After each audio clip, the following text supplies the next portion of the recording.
Welcome to New Zealand. You've been here a couple of weeks. What's it been like for you?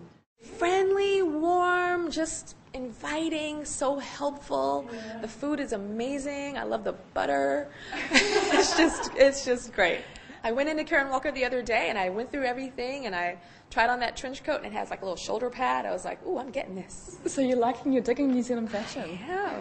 What do you think of the women in New Zealand then when you're out and about shopping? You must be coming across a lot of New Zealand women? I was having lunch and a young little Kiwi girl came up to me and she's like, excuse me, I don't mean to bother you while you were eating and I apologize. But after you finish, do you think that I could have an autograph from you? I'll be more than willing to wait for you in the front of the hotel. I was like, that's the most polite can child we I've clone ever you? met. Would you like to come home? She was a great representative of New Zealand because that's in my head. A New Zealand child is like that. The people in New Zealand, I can tell when I come somewhere they recognize me, but they're very like, oh, I know you. And then they kind of go back to their, it's not like crazy how sometimes it can be in the States.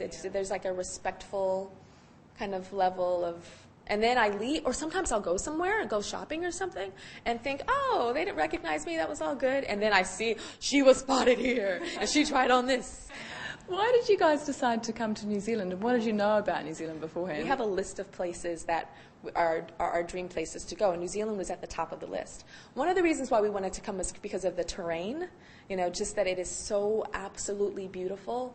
I hate that I've been in Auckland and haven't really been able to experience New Zealand like my crew has, because they went to Queenstown and came back and said, Tyra, oh my God, it's amazing, but that's why we're here, to experience that beautiful terrain, to experience the culture and people. Sometimes Americans don't understand that another country speaks English but has a different culture. And I was speaking to the girls and they're just like, this is a dream. There's some girls that have never left their city in America or their state, let alone the country. So on the other side of the world. Yeah, and I love being able to make their dreams come true, or dreams that they didn't even know they had. I have 3 very quick photographs of our 3 finalists from New Zealand Sex Top Model. Did you ever see New Zealand Sex Top Model? I did not, but I went online and I saw clips. Okay, well here you go. They're black and white, unfortunately, but that's... Oh, I saw these. You did? You've seen them? Online. This is the Hollywood photo shoot. Yes. When I saw these, I got a little jealous because on America's Next Top Model, we have 14 cycles, and I feel like we've done everything. And a lot of the international cycles will copy things that we've done, which is fine, because they're inspired.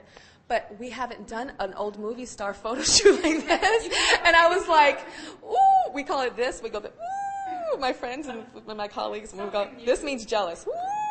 So I saw these, and I was like, ooh, we didn't do this. We need to do this.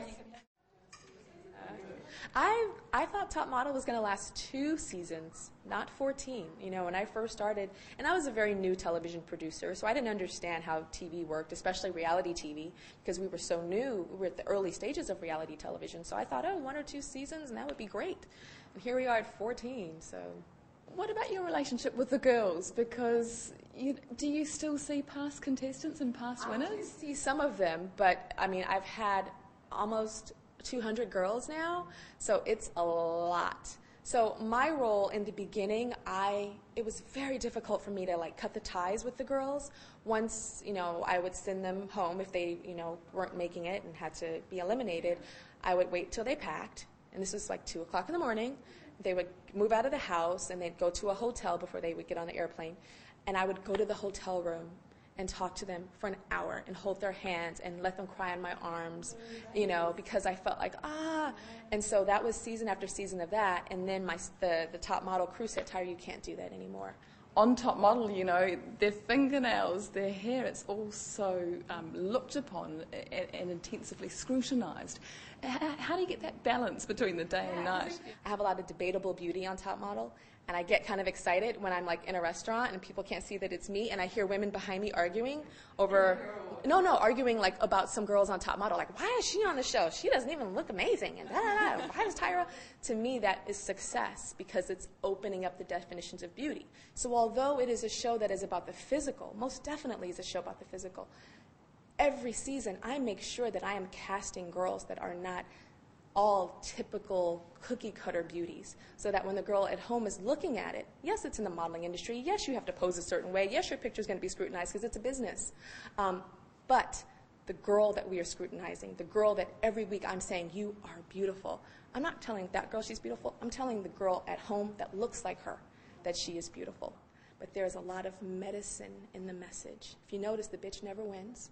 You know, there's a lot of messages in there. The atypical beauty, the interesting, the weird, the girl that used to cry in the corner because people made fun of her because she looked crazy, and then she wins America's Next Top Model.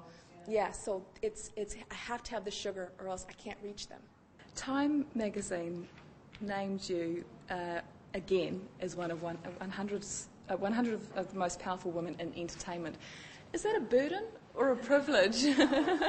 My mom sends me those whenever they put me on those lists and stuff. My mom's like, baby, and she calls me crying.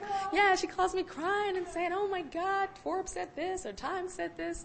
I wouldn't say it's a burden, but it does leave a responsibility to make sure that I use the power in the correct way. You know, that I don't exploit that, and that I respect my audience, and to know that the audience is really who has the true power, and that I'm just a vessel. So as long as I remember that, I think I'll be all right. I have 3 very quick photographs of our